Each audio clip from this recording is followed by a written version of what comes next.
O, taklit edilmesi imkansız olan resimlerinin, sıra dışı aşk hayatının ve politik görüşlerinin yanı sıra verdiği yaşam mücadelesiyle tanınıyor.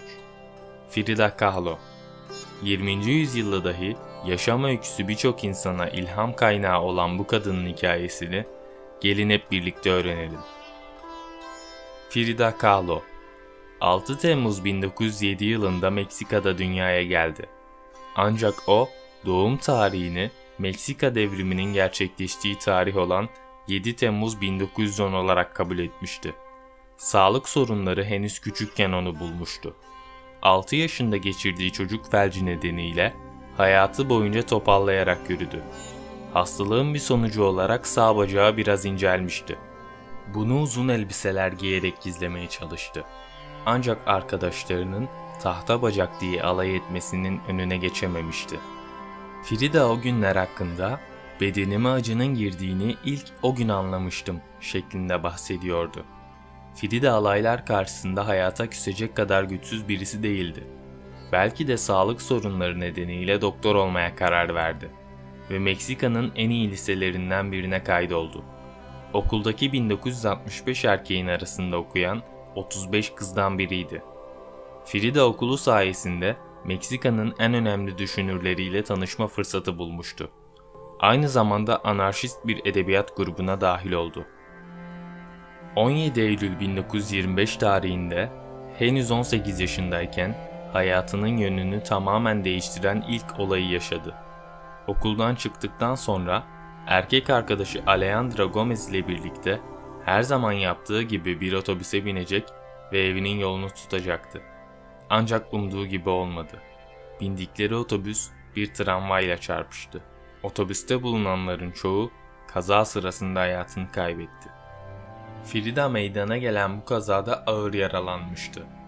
Çeşitli kırıkların yanı sıra vücuduna bir demir çubuk saplanmıştı. Yaralar öylesine ağırdı ki doktorlar fazla yaşamayacağını düşünüyorlardı. Ancak Frida kolay kolay pes edecek biri değildi. Haftalarca bilinci kapalı bir şekilde uyudu. Ancak kazadan birkaç hafta sonra uyanabildi. Geçirdiği 32 ameliyat sonrası imkansız denilmesine rağmen hayata tutundu. O, bu zor dönemlerden geçerken babası ona resim yapması için tuval ve boya hediye etmişti. Kazadan sonra çizdiği ilk şey de otobüs oldu.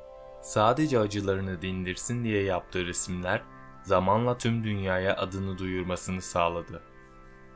Geçirdiği ameliyatlar sonrasında doktorların yürümesine imkan yok dediği Frida, hayata sımsıkı tutunmuş ve 2 yıl sonra ayağa kalkmıştı. Artık tek başına dolaşabiliyor, arkadaşlarıyla eğleniyor ve resim yapmayı da asla ihmal etmiyordu. Resme yeni başlayan Frida, çalışmalarını deneyimli ve saygı duyulan bir sanatçıya gösterme kararı almıştı ve bu sayede Diego Rivera ile tanıştı. Diego oldukça ünlü bir ressamdı. Frida'nın çalışmalarını da oldukça beğenmişti. İkili arasında bir bağ kuruldu ve bir süre sonra tüm karşı çıkmalara rağmen evlendiler. Frida 22, Diego 43 yaşındaydı. Çok yakışıklı değildi, kiloluydu fakat oldukça etkileyiciydi. İşte bu yüzden çiftin evlenmeleri, annesi de dahil olmak üzere pek çok kişiye göre yanlıştı. Yakınları bu sıra dışı çiftten fil ve güvercin diye bahsediyordu. Frida'ya aşkın yanı sıra en büyük acıları yaşatan kişi de Diego oldu. Daha sonraları bu ilişkiyi tanımlamak için şu cümleyi kullanmıştı: "Hayatımda 2 büyük kaza oldu. Biri otobüsün tramvaya çarpması, diğeri ise Diego'ydu."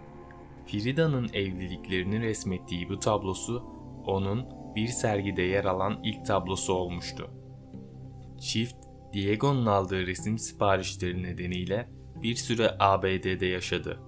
ABD'de yaşamak ilişkileri açısından pek de olumlu olmadı. Bu dönemde birkaç kez hamile kaldı. Ancak hamileliği her defasında düşükle sonuçlandı. Yaşadığı acıyı her zaman olduğu gibi tuvallerinde dile getirdi. Frida Diego'ya aşıktı. Sevildiğini biliyordu ve Diego'nun başka kadınlara olan ilgisini de. Frida ve Diego'nun birlikteliği başkalarıyla birlikte olmalarına hiçbir zaman engel olmamıştı. Frida'nın da evlilikleri sırasında çeşitli erkeklerle ilişkisi oldu. 1931 yılında ABD'li fotoğrafçı Nicholas Murray ile tanıştı. Murray, Frida'ya ilk görüşte aşık olmuştu. İnişli çıkışlı 10 yıllık birlikteliğin ardından Murray, Frida'nın Diego'ya olan hayranlığının ve aşkının üzerine çıkabilecek hiçbir şeyin olmadığının farkına varmıştı. Murray, ilişkileri boyunca Frida'nın birçok fotoğrafını çekti ve belki de Frida'nın en güzel portreleri Murray'in elinden çıkanlardı. Bu aşkın en güzel kanıtları fotoğraflar ve Frida'nın Nicholas'a yazdığı mektuplardı. Hatta mektuplarından birinde hem onu hem de Diego'yu kalbinde taşıdığını söylüyordu. Frida'nın kalbinde iki erkeğe birden yer olsa da sonuç olarak seçimini Diego'dan yana kullandı ve Nicholas'ın yazdığı son mektubu hiçbir zaman yanıtlamadı. Diego ve Frida Komünist Parti üyesiydi. Hatta sürgündeki Troçki bir dönem eşiyle birlikte çiftin yanında kaldı. Frida'nın Troçki ile ilişki yaşadığı iddiaları ziyaretin kısa sürmesine neden oldu. Frida ve Diego'nun ilişkisi günden güne kötüye gidiyordu.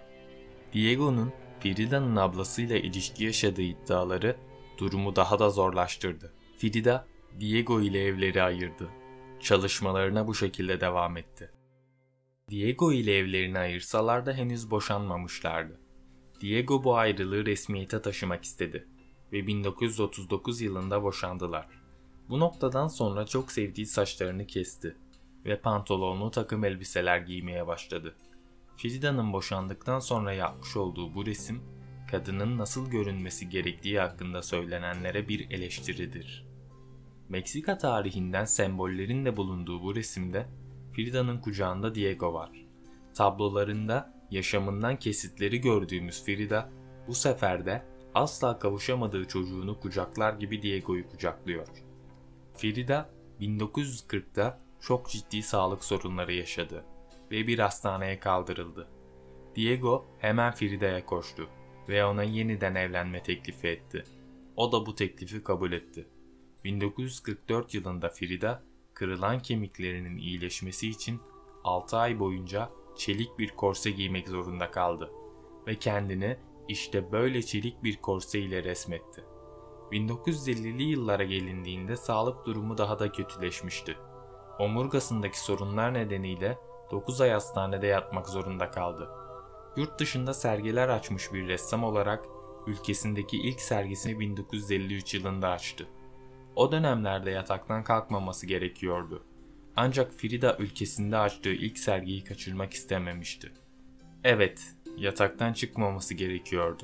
Ancak bu durum yatağını sergiye taşımasına mani değildi. Bu sergiden birkaç ay sonra kangren nedeniyle bacağını kesilmesi gerekti. Frida Kahlo 13 Temmuz 1954'te akciğer embolisi nedeniyle hayatını kaybetti. Geriye ise hala yaşayan sayısız eser bıraktı. Meksikalı sanatçı Frida Kahlo'nun eserleri başka hiçbir sanatçıya benzemeyen eserlerdir. Çünkü eserlerinin çoğu kendi hayatından izler taşıyordu. Yine de Frida'nın dikkat çeken yönü sadece eserleri değil, yaşadığı çalkantılı aşk hayatı, çaresizliği ve yaşadığı acılara rağmen asla yılmaması bu kadının hayatını sıra dışı kılıyor.